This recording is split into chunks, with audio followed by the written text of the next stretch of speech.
शायद इसीलिए बहन मायावती जी को दूरदर्शी नेता कहा जाता है। इंडिया गठबंधन में मायावती जी नहीं शामिल हुई। आप लोग कल्पना नहीं कर सकते। एक पुरानी नेता होने के साथ साथ बहुजन समाज की लीडर भी हैं वो। खासकर दलित समुदाय की लीडर हैं, जिन्हें दलितों की देवी भी कहते हैं। आपको बता दें, वो दूरदर्शी नेता ही नहीं, बहुजनों की देखरेख भी करती हैं और इसीलिए शायद वो इंडिया गठबंधन में शामिल नहीं हुई। आज जन एक्सप्रेस ने एक ट्वीट किया है, जिसे आप लोगों को बताऊंगा तो आप लोगों को सुनना चाहिए और आपके पैरों के तले से जमीन हट जाएगी। जिस तरह से मुलायम सिंह यादव ने कहा था, मैं प्रधानमंत्री जी को आशीर्वाद देता हूं कि दोबारा मुख्यमंत्री बने। आज ठीक उसी प्रकार जन एक्सप्रेस ने छापा है कि अखिलेश यादव जी का मानना है या उनका षड्यंत्र है कि प्रधानमंत्री नरेंद्र मोदी जी दोबारा प्रधानमंत्री बन जाएं। एक बड़ा अपडेट है, बड़ी खबर है, एक एक खबर आपको बताएंगे। वहीं पर आकाश आनंद ने ट्वीट करके लिखा कि राजनीतिक पार्टियां तो लड़ रही है, लेकिन बीच में SC ST और OBC की नौकरियों को भी खाया जा रहा है, उसे खत्म किया जा रहा है। एक ट्वीट हमारे पास है, जिसे जैकी यादव ने ट्वीट करके लिखा। ये बड़ा अपडेट है और इन्होंने बताया एक बड़ी कहानी। UGC है जो OBC SC ST का हक मार रही है। पूरी कहानी क्या है, एक एक खबर आपको बताएंगे। आज की वीडियो को आप लोग शेयर जरूर कीजिएगा। आज की जो जानकारी है वो अहम जानकारी है और कुछ खास मुद्दे पर बातचीत करना है, इसलिए इस वीडियो को शेयर जरूर कीजिएगा और लोगों से बताइए कि इसे शेयर आगे बढ़ाते रहिए ताकि ये जानकारी सभी तक पहुंच जाए। नमस्कार, मैं हूं पराग और आप देख रहे हैं देसी पेश व्लॉग। आज की वो तमाम खबरें जो लगातार ट्रेंड हो रही है, एक एक खबर आपको बताऊंगा। नीतीश कुमार फिर से मुख्यमंत्री बन चुके हैं बिहार के। गठबंधन के नीतीश कुमार फिर से मुख्यमंत्री बन चुके हैं और बनना भी चाहिए। आपको इसके पीछे का लॉजिक भी बताऊंगा। कहानी बताते हैं ये कि जो गठबंधन की सरकार ने काम किया बिहार में, चाहे वो आरक्षण बढ़ाने का काम हो, जातीय जनगणना की बात हो, या फिर चाहे श्री राम जानकी हॉस्पिटल बनवाने का काम हो, और भी तमाम जो कामें हैं जो गठबंधन की सरकार ने किया वहाँ पर, लेकिन उसका सारा क्रेडिट तेजस्वी यादव को दिया जा रहा था। ये बिहार की कहानी मैं बता रहा हूँ। उसका सारा क्रेडिट तेजस्वी यादव को दिया जा रहा था। तो क्या नीतीश कुमार जी वहाँ पर आलू छीलने के लिए आए थे? आप कल्पना नहीं कर सकते। ऐसे कई बातें नीतीश के मन में उमड़ रही थी। हो सकता है इसके लिए उन्होंने गठबंधन अपना हटा लिया हो, क्योंकि एक हाथ गले में और दूसरा हाथ पेट में छुरा भोंकने के लिए तैयार रहता है। ऐसा कुछ लोगों का ट्वीट आया है। आज बड़ी खबर है और एक एक खबर बताना है, लेकिन मैं आपको बता दें, बहन मायावती जी के पीछे पूरा गठबंधन पड़ा हुआ है। वो कहता है कि यदि बहन जी चाहें तो हमारी नैया पार लगा सकती हैं। अब आप कल्पना नहीं कर सकते, कैप्टन जहाज का गायब हो चुका है, जहाज कैसे चले?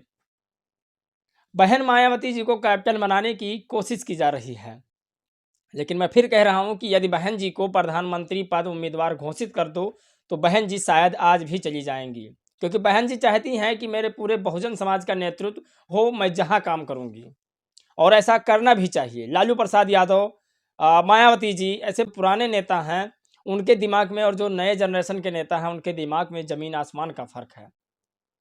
आपको बता दें कि यदि यही अखिलेश यादव 80 जो सीट का बंटवारा जो हुआ है गठबंधन का उत्तर प्रदेश में, यही अगर जो 30 सीट से प्लस प्लस अगर बहन जी को मिल जाती या दे देते या बात करते कि हम देंगे इन्हें, तो शायद ये गठबंधन टूटता ही नहीं।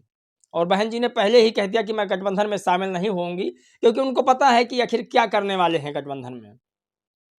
वो जानती हैं, स्पष्ट तौर पर जानती हैं।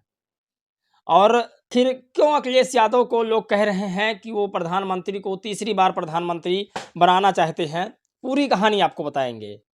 आपको बताते हैं, जन एक्सप्रेस ने इसे ट्वीट करके लिखा है कि आखिर प्रधानमंत्री को दोबारा प्रधानमंत्री बनाने की पूरी तैयारी अखिलेश यादव की है। लिखा है, तीसरी बार नरेंद्र मोदी बनेंगे प्रधानमंत्री, इसके लिए समाजवादी पार्टी ने कसा कमर। सोचिए, ये बड़े अपडेट हैं। पहले आपको एक ट्वीट पढ़ाते हैं, ये जन एक्सप्रेस का कटिंग है, आपको सुनाते हैं थोड़ा इसमें से।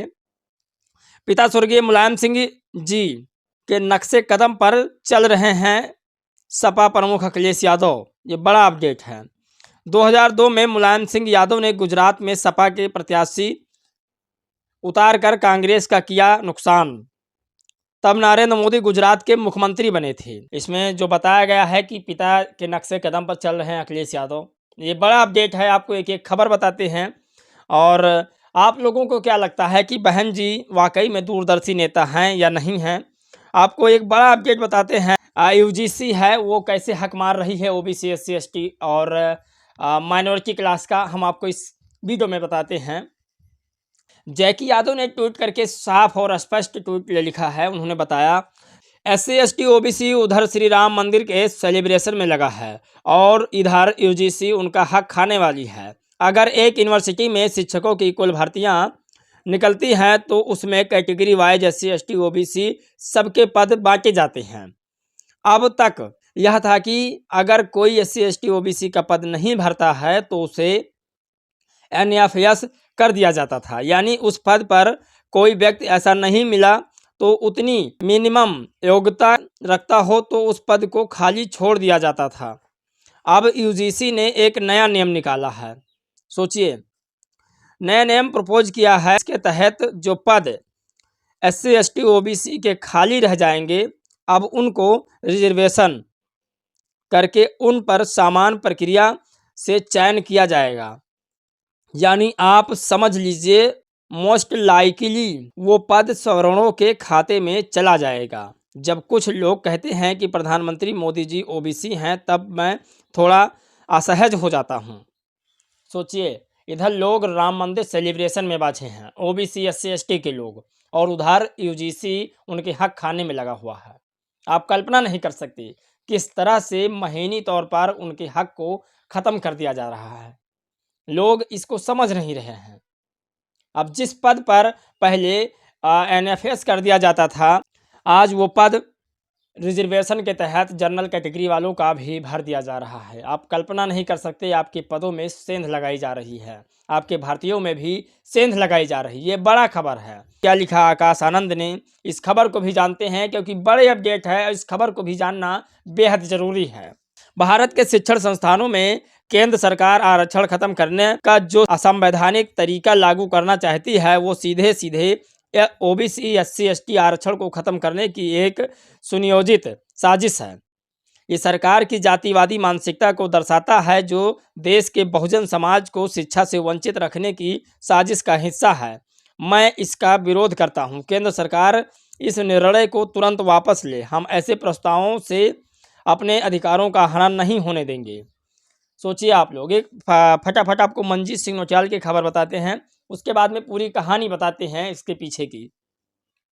आज पंजाब जिला अमृतसर में गुरु महर्षि वाल्मीकि गुरु घर पहुंचे भीम आर्मी जय भीम राष्ट्रीय अध्यक्ष मंजीत सिंह नौटियाल। बहुजन संतों महापुरुषों के इतिहास को वर्तमान सरकार दबाने का प्रयास कर रही है। रामायण रचयिता गुरु महर्षि वाल्मीकि जी की एक प्रतिमा सरकार अयोध्या में नहीं लगा पाई। इससे पता चलता है कि सरकार दलितों से कितना नफरत करती है, मगर सरकार हमारे इतिहास को दबा नहीं पाएगी। देश का बहुजन युवा संतों महापुरुषों की गाथा सुनता रहेगा और जन जन प्रचार के लिए प्रतिबद्ध रहेगा। सोचिए, अयोध्या में विशाल राम मंदिर बना है, लेकिन राम मंदिर को किसने बनाया? कहने का मतलब ये है कि जिसने रामायण को बनाया, रामायण के जरिए जिस पूरे भारत में रामायण की चर्चा हुई, प्रचार प्रसार हुआ, उसके लेखक की मूर्ति एक भी नहीं अयोध्या में लगाई गई। महर्षि वाल्मीकि की अगर एक मूर्ति उनकी भी लगती, साथ साथ में उसका भी प्राण प्रतिष्ठा होता या भी उसका उद्घाटन होता, तो बहुजन समाज सोचता कुछ ना कुछ तो हमारे लिए जरूर हुआ है अयोध्या में।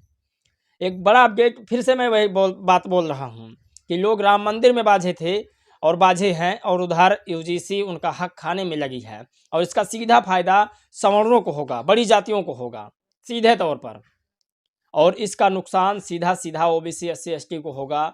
मैं कह रहा हूं कि वो समझ नहीं रहे हैं, और नेता लोग अपने हक के लिए लड़ रहे हैं। जिस दिन ये नेता अपने समाज के हक की लड़ाई लड़ने लगेंगे, अपने देश के हक की लड़ाई लड़ेंगे, उस दिन समाज भी आगे होगा और खुद तो आगे होंगे और पूरा देश आगे बढ़ेगा। लेकिन इनको तो सिर्फ अपने आप की पड़ी है। मैं राष्ट्रीय अध्यक्ष, तो राष्ट्रीय अध्यक्ष, यही हो रहा है। लेकिन देश में क्या हो रहा है इनको ये मतलब नहीं है। अखिलेश यादव हों, चाहे फिर चंद्रशेखर आज़ाद राव हों, मायावती हों, तेजस्वी यादव हों, नीतीश कुमार हों और तमाम जो बड़े नेता बहुजन समाज के हैं, वो अपने आप को बढ़ाने में लगे हुए हैं। इनके सलाहकार इनको मिटाने में लगे हुए हैं, क्योंकि ज़्यादातर इनके सलाहकार सवर्ण ही हैं, बड़े जाति के लोग हैं। और जो यूजीसी आपको सोचिए, जो पद नहीं दे रहा हो, जो चपरासी की भर्ती तक नहीं आपको दे रहा हो, वैकेंसी आपको नहीं दे रहा हो, वो आपको मुख्यमंत्री प्रधानमंत्री बनाने देगा? आप कल्पना नहीं कर सकते इस बात का। आपको समझना होगा, आपको कुछ अलग करना होगा। और जब तक ये लोग गठबंधन नहीं बनाएंगे, एक होंगे नहीं, तब तक तो जीतना तो क्या, सपने में भी नहीं सोच सकते कि हम जीत पाएंगे। खैर, आप लोग की क्या राय है, क्या प्रतिक्रिया है, इस पर भी जानना बेहद ज़रूरी है। आप लोग इस वीडियो को शेयर ज़रूर कीजिएगा, ताकि सभी लोग इस जानकारी के रूबरू हो पाएँ। और इस वीडियो में बस इतना ही। मिलेंगे दूसरे वीडियो में, तब तक के लिए जय भीम, नमो बुद्धाय।